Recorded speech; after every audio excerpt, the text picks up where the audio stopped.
What's the worst piece of financial advice somebody has given you? My cousin bought a camper. Went camping once. And then decided camping wasn't for them. Rather than selling it, they decided to just stop making the payments and let the bank come and get it. Which, eventually, they did.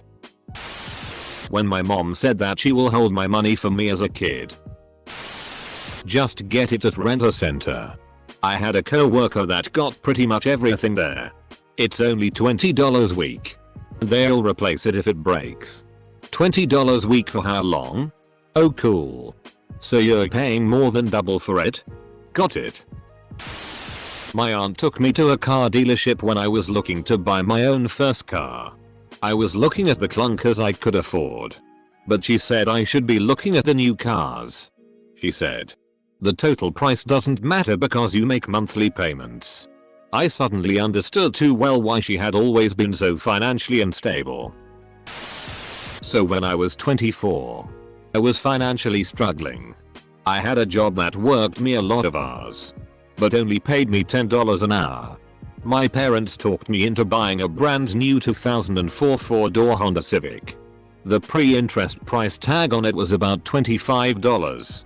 A few weeks after getting it, my hours got regulated and it took one entire paycheck to make the monthly note on it. I could not afford the insurance on it.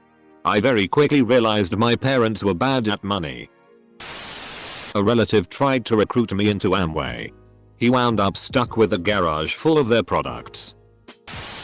Yeah, even if they've recently robbed you, you should still lend them the $500 they need to move to another city. They're your family after all. Dad, I don't even know how mom married your dumbass. My Phil, when I mention our retirement plan, I never contribute to my retirement account. My father would tell me to max my credit card on a new car, and if they asked for payments, just say FM. What are they going to do? My father is several levels of debt hell deep that he's trying to get out of now. But he's at least trying. That an emergency fund wasn't necessary when you can always get a payday loan or use your credit card. He wasn't joking. Spend it quickly or it'll get stolen. Coming from someone with a history of losing and blowing their money. Spend whatever is in your bank account the day before payday. One of my uncles once told me that I never really had to pay my phone bill. He suggested that I simply jump to another carrier and let the first company cut you off. His life has turned out exactly as you'd imagine. Hold on to those French francs. They will be worth a lot someday. I'm not holding my breath. I got $90 and my 11-year-old son told me I should buy $90 worth of kazoos. Take out a $401k loan to build a pool. It will raise the value of your house. Once you cut up the credit card, you don't have to pay it. My cousin is not doing so hot. I'm pretty sure there are warrants out for his arrest in several states. Just get another credit card. My friend who hasn't worked in 3 years and is currently just vibing with his new credit cards he somehow got approved for. 1976 San Francisco. Keep renting. No one will ever pay $35,000 for a 2-bedroom house and garage with a sweeping view of the East Bay. Added later, I went back to visit the old neighborhood a few years ago. Those $35,000 stucco homes up many flights of steps perched on the top of Potrero Hill were now all gentrified, remodeled, gated, and asking $1 M plus, and that was 5 years ago. Put it all on black. Only bad advice half the time. Edit. I know how roulette works, I just felt like only using 6 words. Don't take a raise if it puts you into the next tax bracket. And pay the minimum on your credit card to establish good credit. As others have pointed out, sometimes getting into another bracket or other threshold may affect other benefits such as food stamps and other government non-governmental assistance. Mileage may vary. I was specifically talking about taxes. Don't invest in a 401k. Luckily, These beanie babies are an investment in our future. Edit. Thank you for my first silver. Don't make more money. You'll go up a tax bracket and end up paying more taxes, so you'll end up making less overall. This isn't how taxes work, people. If you go $1 into the next tax bracket, only that $1 is taxed higher. You can't make less money by making more money. Edit. Yay. My first awards. Thanks, party people. A few people pointed out some edge cases. For example, tiered benefit packages can cause this to not always be quite true. Also, you might notice your immediate paycheck not be as high from working a few overtime shifts as you would expect. That's because the taxes which are taken from that individual check are calculated as though that's how much you make all year. It gets a little more complicated, but it will be worth it come tax time. Overtime is a great way to earn some extra cash if you have the time and energy. Edit 2. This is also coming from Canada. From reading replies, I've learned a lot about tax in several other countries I never knew. Thanks everyone. Know what's better than winning money on roulette? Doubling down and winning even more. Join my MLM and make lots money. Don't major in computer science. Computer scientists are a dime a dozen. I did not take that advice. About 5 years ago, I had a friend who was trying to convince me to study through a private college because they gave her a free iPad. She never finished the course, but kept the iPad. You only got to keep it once you pay your fees and graduate. Mind you, the price of the course included the iPad, so it wasn't free. So last year, 4 years later, I get a call from the college asking for her contact info. She put me down as a reference and they were chasing her down because she still owed her fees and wasn't entitled to keep the iPad. Guy I haven't seen in 3 years or so wanted to talk me into starting a business with him, because he just got into college for a bachelor's degree in business. Yeah, sure. Let me get my checkbook out in this badly illuminated garage while we're both drunk. Just ignore the collection call and eventually they will leave you alone. I didn't follow this advice. I had a parking ticket I didn't know about that ended up on my credit, and the guy I mentioned it to gave me that bit of wisdom. Get a bigger mortgage. You can deduct more from your taxes. Yeah, dumbus. And I'll be spending double that amount in interest, so why should I? Legit got told to don't buy food. It's a useless investment like the hell. Edit. $Tav. You can live the entire rest of your life without food. Not me. But my dad's friend makes a decent more money than him. He owns boats, takes luxurious trips, buys top of the line clothes and goes to the best restaurant where he orders the most expensive wine he can get. He always tells my dad to live more in the moment, telling him to invest in himself and enjoy his life. My dad is happily planning his retirement with my mom. This guy doesn't have a dime saved. He will work to the day he dies. Local businessman died unexpectedly in his 50s a few years ago. He had very nice cars, a very nice home, traveled regularly and had bought a boat costing in excess of $1 million shortly before his death. He was in debt up to his ass.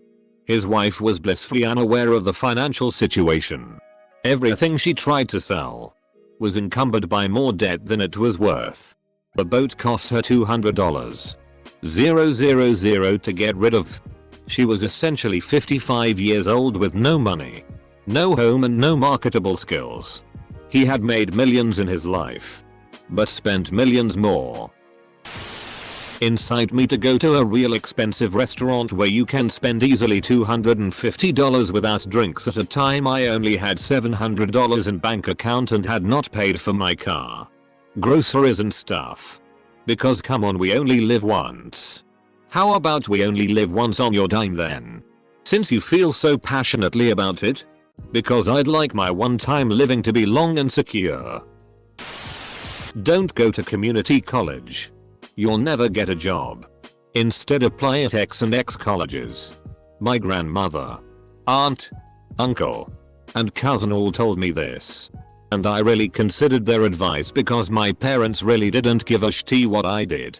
Since I didn't get any scholarships from high school, I decided at least if I went to CC and didn't get a job I wouldn't have student debt and I could just do something else. I went to CC for 2 years totally free on FAFSA grants. It was $800 a semester lol, and did so well I transferred to a university with a almost full ride.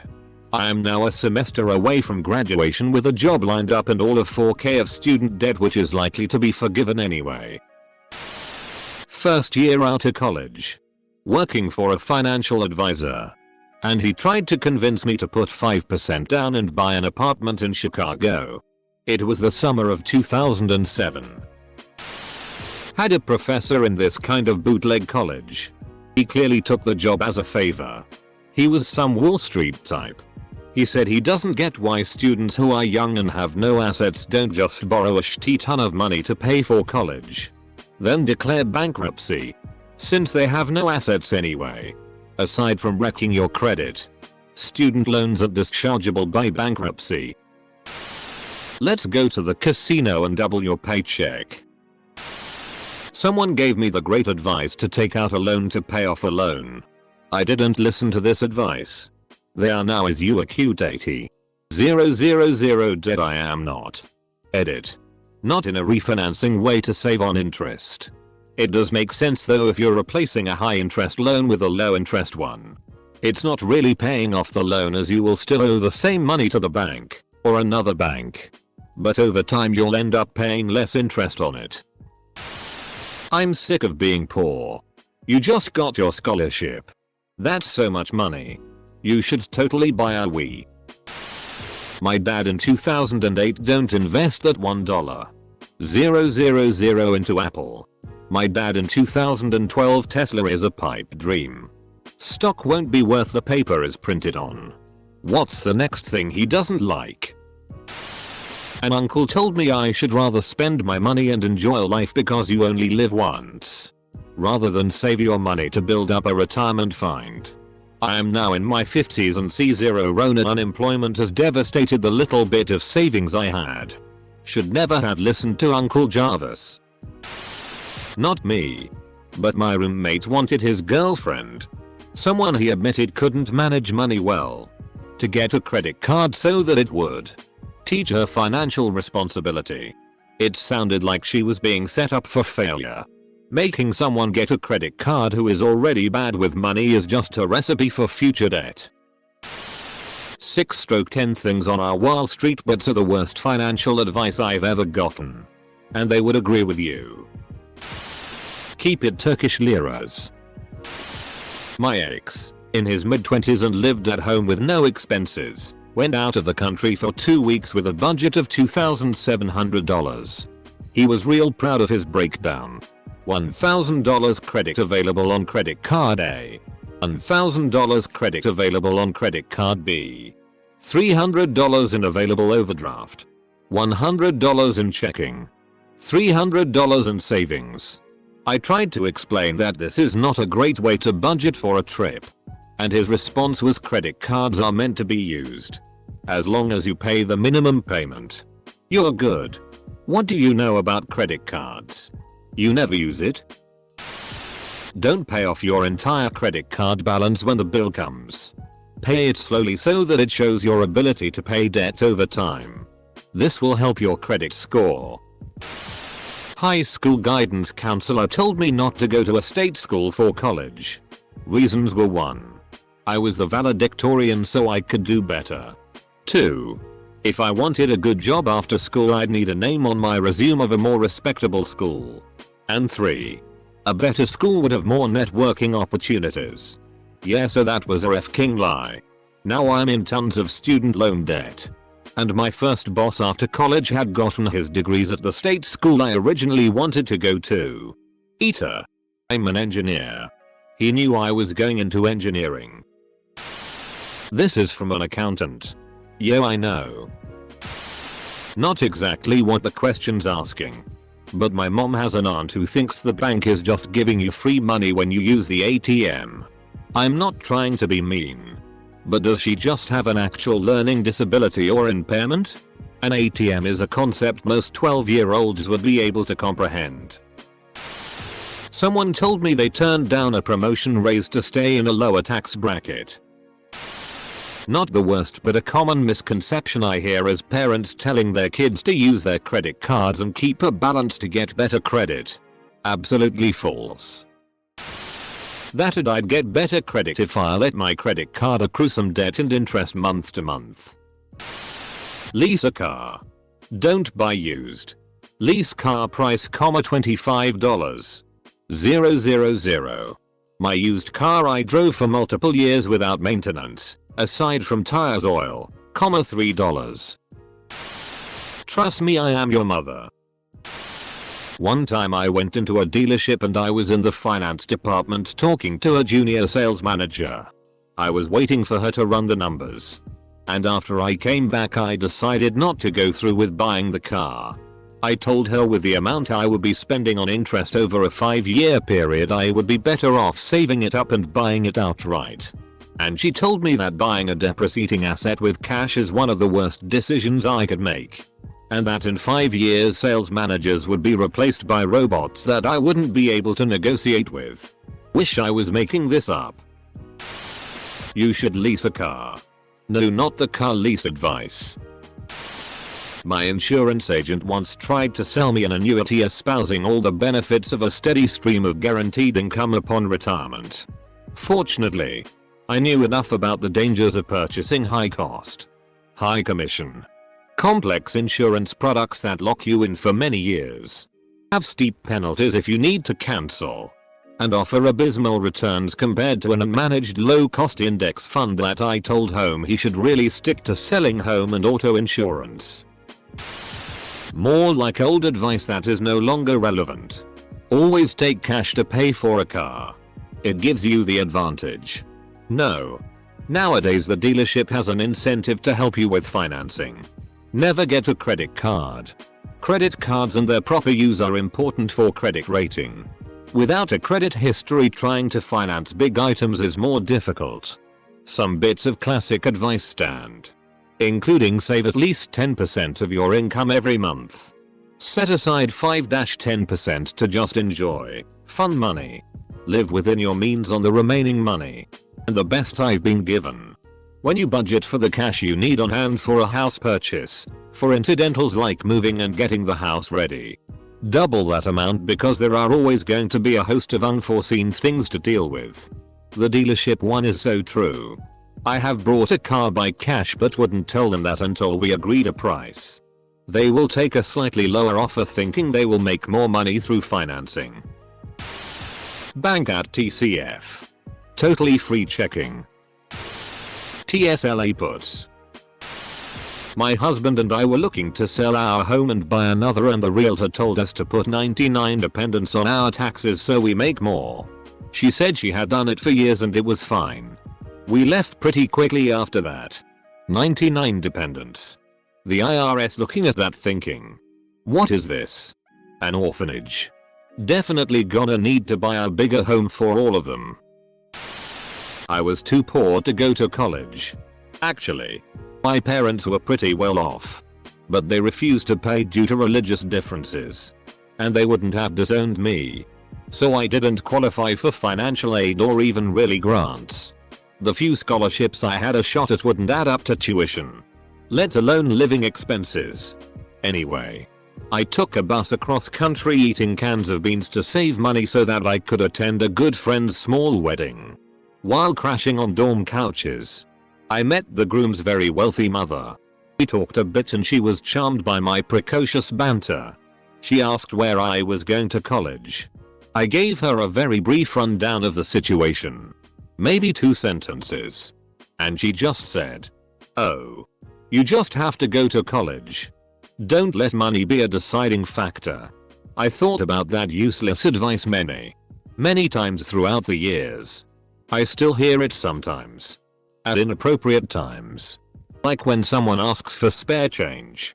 I wonder what it would be like to go through the world so oblivious, thinking everyone was just letting money be too much of a factor. Money is just an object, yeah. It's an object our society is f***ing based around. My mother, who ruined my credit score in my late teens early 20s by using my social, without me knowing, to finance appliances, get cable and other bills. Never paid on time and actually sent me to collections. Just asked me to buy another house in my name so she can open a daycare because her trailer is not fit to be a daycare. In return she will take care of my 2 kids for free. She lost her brand new home in 2008 because she couldn't keep up with the payments and actually had to file bankruptcy. I spent all my 20s fixing my credit score and I started saving. Give me your money, I'll hold on to it for you. Mom. People all the time tell me not to let finances get in the way of my dreams.